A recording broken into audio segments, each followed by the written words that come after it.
이사야 41장 21절부터 29절까지의 말씀을 한 절씩 교독하겠습니다. 나 여호와가 말하노니 너희 우상들은 소송하라. 야곱의 왕이 말하노니 너희는 확실한 증거를 보이라.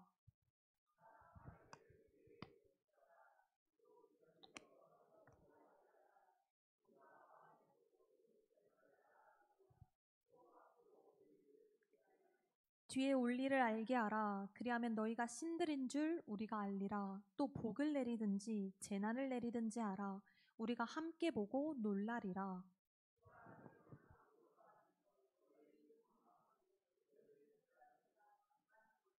내가 한 사람을 일으켜 북방에서 오게 하며 내 이름을 부르는 자를 해돋는 곳에서 오게 하였나니 그가 이르러 고관들을 석회같이 토기장이가 진흙을 밟음 같이 하리니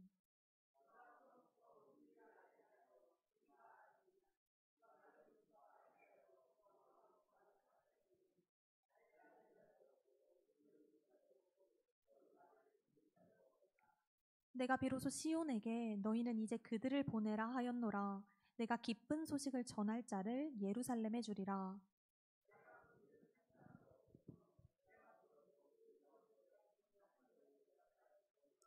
함께 봉독합니다. 보라, 그들은 다 헛되며 그들의 행사는 허무하며 그들이 부어 만든 우상들은 바람이요 공허한 것뿐이니라. 아멘. 성경은 하나님의 말씀입니다. 오늘도 하나님을 예배하러 나온 성도님들을 사랑하고 환영합니다. 일주일을 살아낸 피곤하고 지친 몸을 이끌어 하나님을 만나러 나오셨으니 하나님을 이 자리에서 꼭 만나고 돌아가시기를 기도합니다. 어거스틴이 성서 가운데 가장 먼저 읽어야 할 책이 무엇이냐고 질문했을 때 그의 스승 암브로스는 이사야라고 대답하였습니다. 이사야는 구약 성서 가운데 신약에 가장 자주 인용된 책입니다. 이사야는 크게 기원전 8세기 후반 바벨론 포로기, 포로 후기의 상황 이렇게 세 가지로 구성되어 있습니다. 오늘 우리가 함께 읽은 말씀은 중간 위치인 바벨론 포로기를 배경으로 진행됩니다. 597년 여호야긴 왕을 비롯하여 많은 유대인들이 바벨론의 포로로 끌려갑니다. 예레미야에 의하면 597년 1차 포로 때는 3023명이 끌려갔고 2차 포로 때는 832명이 끌려갔다고 합니다. 나라가 힘이 없어 낯선 땅에 포로로 끌려갔으니 처우가 좋을 수는 없지만 과거에 이집트 노예처럼 부역하거나 신앙적으로 심한 박해를 받았던 것은 아닙니다. 하지만 초가삼간이라도 제 집이 낫다는 말처럼 이스라엘보다 더 나은 나라에서 산다고 해도 내 집만은 못합니다. 실제로 대다수의 이민자들은 그리운 마음에 낯선 땅에서 이국적인 재료들을 사용하여 고향 음식을 만들어 먹고 가족끼리 모국어로 대화하며 명절이나 기념일을 챙기면서 마음을 달랜다고 합니다. 이스라엘 역시 자신들의 정체성을 지키기 위하여 부단히 노력하였습니다. 다니엘은 전에 하던 것처럼 하루 3번씩 무릎을 꿇고 기도하며 하나님께 감사하였고 에스겔 8장에서 선지자가 유다 장로들과 함께 모여 하나님의 말씀을 듣는 예배의 모습을 보입니다. 하지만 고국에서처럼 온전히 예배하고 하나님을 섬기는 것은 매우 어려운 일이었을 것입니다. 제가 2년 전에 방문했던 유럽의 한인교회 목사님께서 이곳에 오는 유학생들이 초반에는 한인교회에 열심히 출석하다가 대부분 한국에서의 만큼 믿음 생활을 하지 못한다고 이야기하셨습니다. 낯선 문화와 우상이 가득한 땅에서 돌아갈 수 있다는 희망, 그리고 하나님께서 함께 하신다는 희망이 모두 희미해진 이스라엘의 마음에는 하나님을 향한 갈망보다는 원망과 혼란이 가득하게 되었습니다. 그래서 이스라엘은 이렇게 이야기합니다. 주께서 어찌하여 우리를 영원히 잊으시며 우리를 이처럼 오래 버리시나이까? 정의의 하나님이 어디 계시나이까? 하나님께 선택받은 백성들과 하나님의 약속의 땅을 황폐하게 만든 바빌론과 악한 자들은 승승장구하며 잘 살고 있으니 이스라엘 마음속에는 한 가지 생각이 자리하였습니다. 바빌론의 우상이 우리 하나님보다 강한 것인가? 이스라엘은 신앙의 혼란과 부러움 속에서 결국 마음을 빼앗겨버리고 말았습니다. 심지어 그들이 접했던 바벨론의 우상들은 단순한 종교가 아닌 문화, 정치, 생활 전체를 지배하는 강력한 체계였습니다. 그들은 굳이 찾지 않아도 일상 곳곳에 깊이 스며든 우상 문화를 접하며 자연스럽게 그 흐름에 물들었고 하나님에 대한 신앙은 점점 희미해졌습니다. 돌아갈 수 없는 자신의 처지에 비관하며 하나님보다 눈에 보이는 바벨론의 변형과 그것을 이뤄낸 우상이 크고 강해 보였고 결국 그들의 마음은 우상을 향하게 되었습니다. 에스겔 8장입니다. 우상들이 벽에 그려져 있고 이스라엘 장로들이 그 앞에서 분향하더라. 또 보니 여인들이 담무스를 위하여 울고 있더라. 담무스는 바벨론 신화에 나오는 남성신으로 예루살렘 성전 안에서 바벨론 우상 문화가 이루어진 것입니다. 이스라엘 백성들이 하나님보다 바벨론의 신상을 대단하게 여긴 것입니다. 이스라엘에게 하나님은 약해 보이고 우상이 강해 보이는 영적 혼란이 시작되었습니다.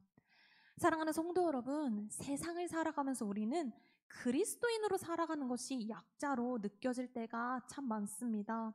하나님을 믿지 않는 내 친구가 이웃이 더 성공할 때, 원수가 나를 괴롭히는데 나는 신앙적 양심에 찔려 아무것도 할 수 없을 때 하나님이 침묵하시는 것처럼 느껴질 때가 있습니다. 그럴 때면 당장 눈앞에 보이지 않는 하나님보다 세상의 방법이 빠르고 쉽고 강해 보입니다.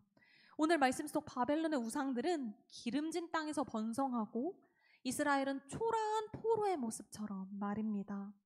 그래서 인간적인 연약함에 이스라엘은 그리고 우리는 하나님과 하나님의 방법을 잊어버리고 납니다. 현재 하나님께 불순종한 이스라엘은 바벨론에 끌려가 포로가 되었습니다. 게다가 그곳에서도 하나님을 잊어버렸습니다. 그렇다면 하나님께서는 하나님을 잊어버린, 하나님을 버린 이스라엘을 버려두셨을까요? 아니면 심판하셨을까요? 이런 그들에게 하나님께서 이렇게 말씀하십니다. 우리가 참 좋아하는 성경 구절입니다.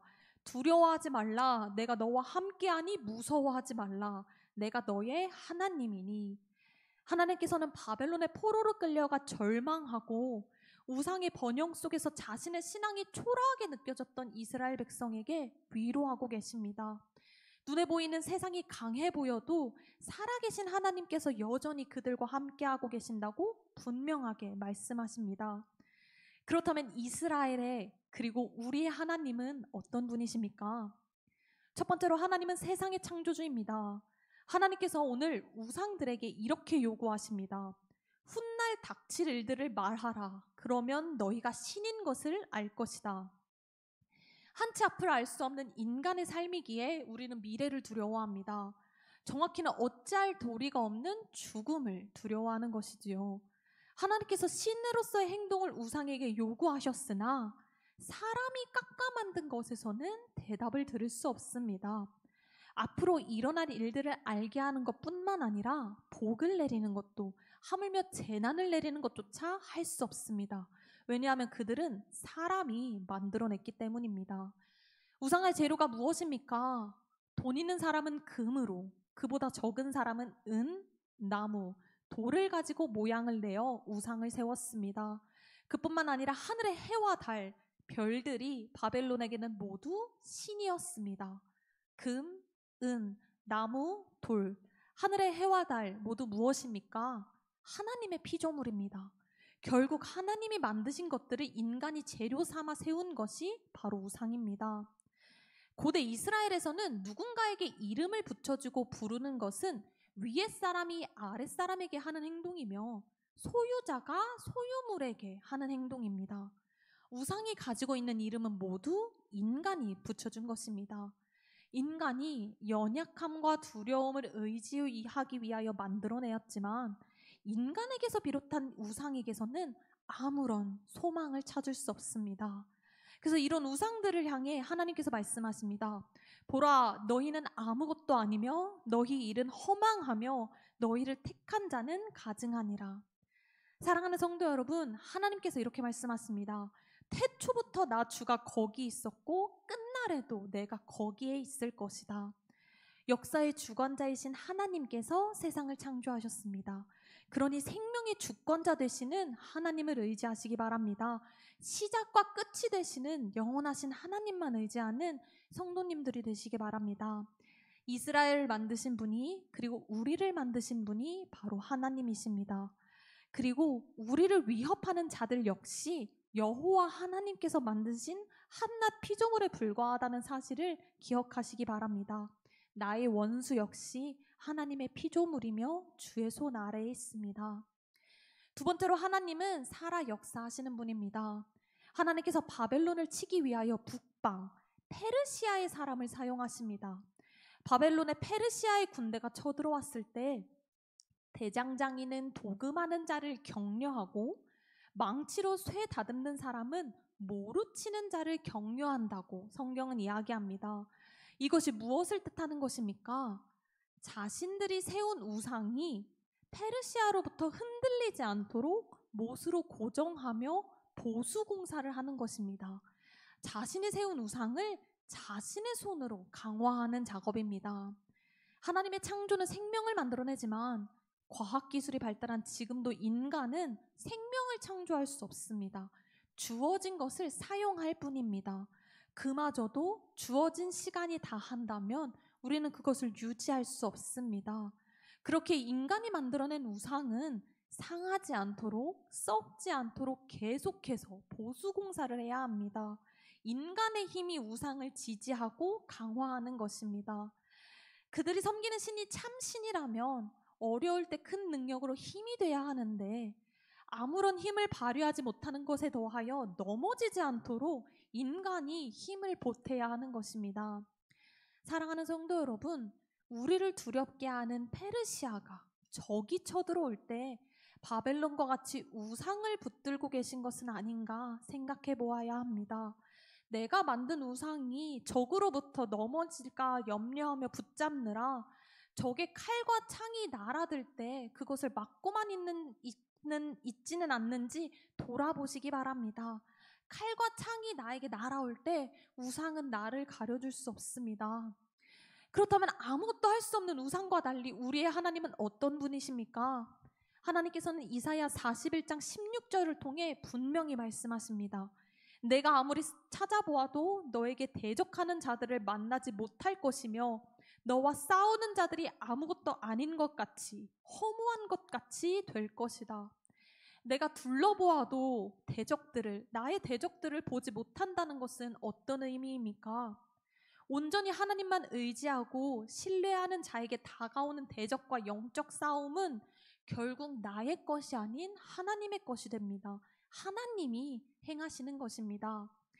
여기서 우리가 자주 하는 행동이 있습니다. 바로 나의 시계 속에서 하나님의 때를 찾으며 당장에 행하시지 않는다고 조급해하는 것입니다. 순간을 살아가는 우리이기에 지금 내 대적이 눈앞까지 와 있는데 나의 하나님께서는 침묵하고 계신다고 실망할 때가 많습니다. 사랑하는 성도 여러분, 하나님을 온전히 신뢰하고 계십니까? 하나님만 의지하는 자에게는 두 눈의 대적이 보이지 않는다고 이야기하십니다. 이는 싸움의 주권이 하나님께 완전히 넘어갔음을 의미합니다.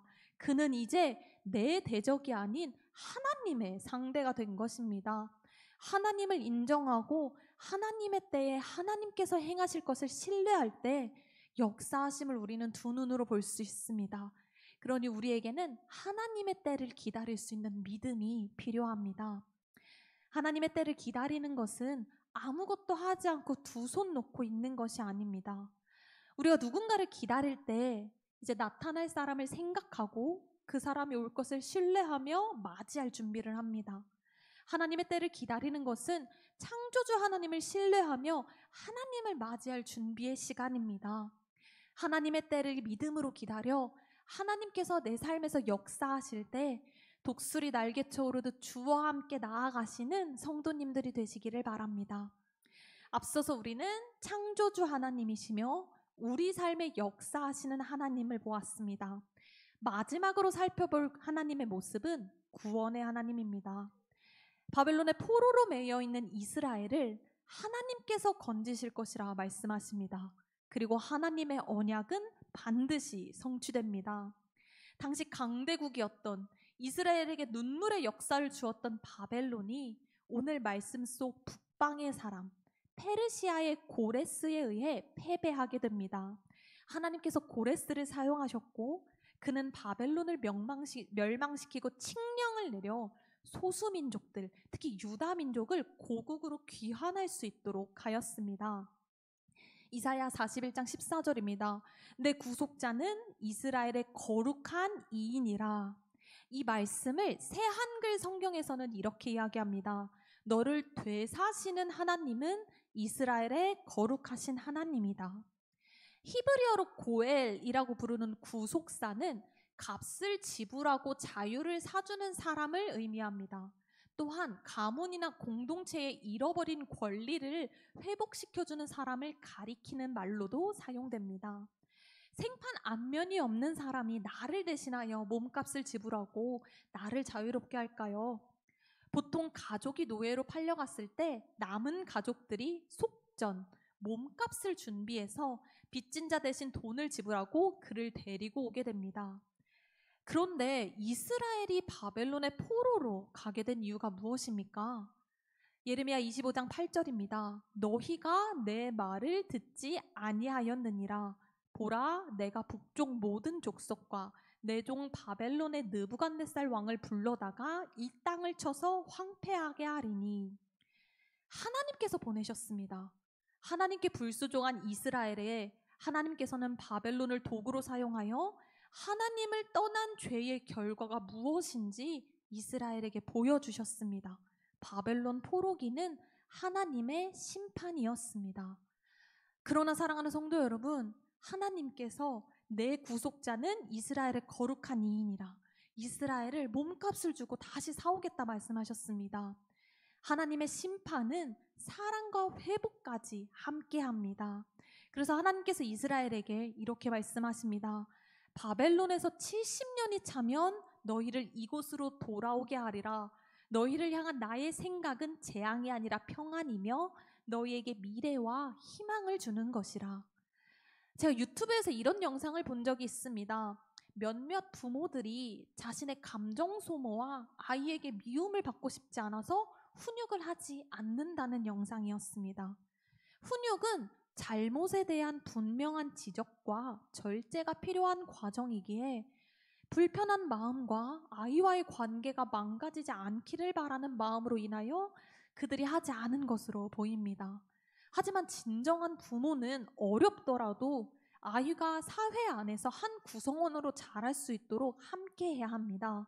그리고 진정한 사랑은 그 어려움을 감수하는 데서 시작됩니다. 바벨론의 포로로 끌려간 이스라엘 역시 하나님에 대한 불평과 불신으로 인해 바벨론 우상을 섬겼습니다. 그러나 하나님은 그들을 포기하지 않으셨습니다. 하나님의 사랑은 심판으로 끝나지 않고 회복과 자유함으로 이어지는 사랑이었습니다. 하나님이 참 하나님이심을 깨닫게 하기 위한 사랑이었습니다. 그리고 그 사랑은 바벨론에서 끝나지 않았습니다. 성도님의 구원 이전의 삶은 어떤 모습이셨습니까? 사람마다 죽음을 마주하는 모습은 조금씩 다릅니다. 어떤 이는 담담하게 받아들이고 어떤 이는 두려움에 떨며 또 어떤 이는 아직 멀리 있는 일이라며 외면한 채 살아갑니다. 구원 이전 우리의 삶은 언제 찾아올지 모르는 죽음 앞에서 살아는 있으나 진정으로 살아있다고 말할 수 없는 모습이었습니다. 그런 우리에게 하나님께서 구원을 통해 새 생명을 주셨습니다. 죽음에서 참 소망을 주실 뿐 아니라 창조하신 모습대로 주와 함께 동행하는 삶을 이 땅에서 회복시키셨습니다. 지으신 모습대로 사람답게 살아갈 소망을 우리에게 주셨습니다. 그것을 위하여 보낸 예수님마저 욕하고 외면한 인간이지만 그럼에도 죄의 값을 치루어 우리를 되사신 것이 하나님의 사랑입니다. 하나님의 말씀만으로도 완벽한 세상이 창조되었습니다. 그런데 하나님께서는 오늘 우상들을 직접 손으로 쓸어버리지 않으시고 우상들에게 질문을 하고 계십니다. 이것은 누구를 위한 질문입니까? 이스라엘을 그리고 우리를 위함입니다. 이스라엘이 그리고 우리가 스스로 헛된 우상에서 돌아서서 하나님을 깨닫길 바라며 직접 하나님이 누구인지 보여주시는 것입니다. 하나님이 누구인지, 그리고 내가 마음을 빼앗겨버린 우상이 얼마나 헛되고 허무하며 바람처럼 빈 것이요 공허한 것인지 알게 하기 위함이었습니다. 이스라엘의 하나님, 우리의 하나님이 어떤 분이십니까? 낮에는 구름 기둥으로, 밤에는 불 기둥으로 보살피셨다는 것을 우리는 알고 있습니다. 그럼에도 이스라엘이 하나님을 온전히 신뢰하지 못하자 그들이 흔들린 바벨론 백성들과 바벨론 우상 앞에서 하나님이심을 직접 보여주셨습니다. 바벨론의 우상들이 하나님의 질문에 아무 말도 못하고 하나님을 역사의 주인으로 인정하고 있는데, 하나님의 백성인 이스라엘이, 그리고 우리가 어찌 하나님을 신뢰하지 않을 수 있겠습니까? 하나님의 사랑이 지금 나에게 보이지 않는다고 말할 수 있겠습니까?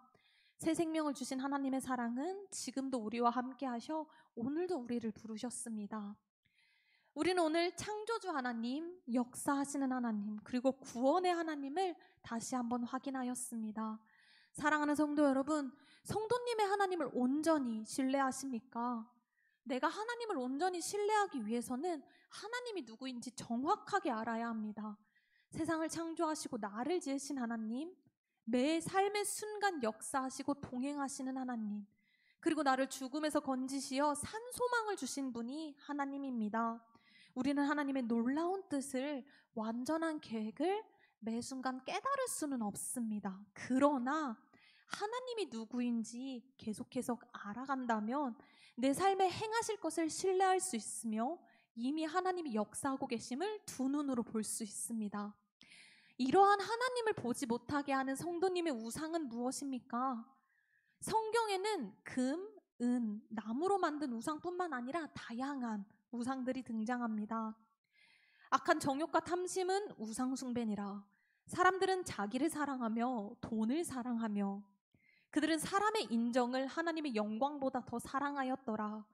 그들이 두려워하는 것을 너희는 두려워하지 말며 너희가 하나님과 재물을 겸하여 섬기지 못하느니라. 나를 평안하게 한다고 생각한 것이, 이것을 가지고 있으면 나와 내 가족이 안전할 것이라고 추구했던 것이 허무하며 바람이요 공허한 것이라고 하나님께서 말씀하십니다. 사람의 손에서 나온 것은 모든 것이 유한합니다. 기술이 발전하였어도 영원한 것을 만들어낼 수 없는 인간이기에 인간의 것은, 세상의 것은 순간의 바람에 흩날려 버립니다. 그러니 영원하신 하나님께 소망을 두시기 바랍니다. 하나님의 능력을 아직도 의심하고 계십니까? 하나님의 역사하심이 아직도 믿어지지 않으십니까? 저는 세상에서 가장 어려운 것이 사람 마음을 돌리는 것이라고 생각합니다. 자기 생각에 빠져 예수님의 행동을 비판했던 베드로는 예수님을 진정으로 만나고 주의 말씀에 붙들려 복음을 선포하였습니다. 율법 지식과 혈통이 자신의 자랑이었던 바울은 진정으로 예수님을 만나고 그것을 모두 배설물로 여기고 복음을 선포하였습니다. 그리고 지금 이 자리에 있는 나 역시 변하고 꺾여서 주 앞에 나와 하나님을 예배하고 있습니다. 하나님께서 내 마음을 돌이키시어 내가 주께 예배하신 것으로 하나님의 능력을 우리는 이미 보았습니다. 참 하나님이신 것이 확실해졌습니다. 내 삶에 역사하시어 죽음을 이기는 산소망을 주셨으니 그 어떤 일을 행치 못하시겠습니까? 어찌 우리가 의지하지 않을 수 있겠습니까? 인간에게 죽음보다 더 큰 두려움은 없으니 그 죽음을 이기신 주께서 하실 것을 신뢰하시기 바랍니다. 공허한 것을 가지고는 공허함을 채울 수 없습니다. 하나님을 인정하고 의지하고 신뢰함으로 나의 우상을 깨뜨리고 주 품 안에서 자유함을 누리는 성국교회 성도님들이 되시기를 바랍니다.